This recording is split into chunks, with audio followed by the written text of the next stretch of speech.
मूल्यवान वस्तु। एक राजा अपनी रानी के साथ महल में रहते थे। दोनों आपस में बहुत प्रेम करते थे। राजा का नाम था मयंक और रानी का नाम था गागी।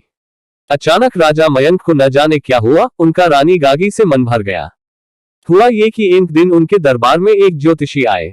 ज्योतिषी ने बताया कि रानी गागी के ग्रह राजा के ग्रहों से भी ज्यादा अच्छे हैं। उन्होंने ये भी कहा कि हो सकता है कि कुछ वर्षों के बाद शासन रानी संभालने लेंगे। राजा को ये बात बिल्कुल भी अच्छी नहीं लगी। उसी दिन से वे रानी से ईर्ष्या करने लगे।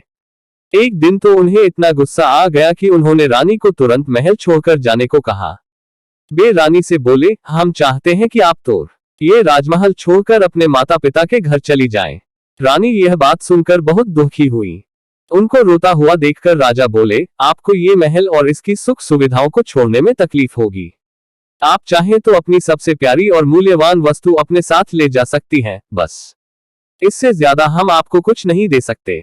ऐसा कहकर महाराज चले गए। रात को महाराज रानी से कुछ भी बोले बिना अपने कक्ष में जाकर सो गए। सुबह जब उनकी नींद खुली तो वे समझ नहीं पाए कि वे कहाँ हैं। चारों ओर देखने पर उन्हें बस इतना ही समझ में आया कि यह उनका महल नहीं था। उनको बहुत आश्चर्य हुआ। तभी रानी वहां आई। रानी को फिर से अपने सामने देखकर वे क्रोधित हो गए और बोले, ये हम कहाँ हैं?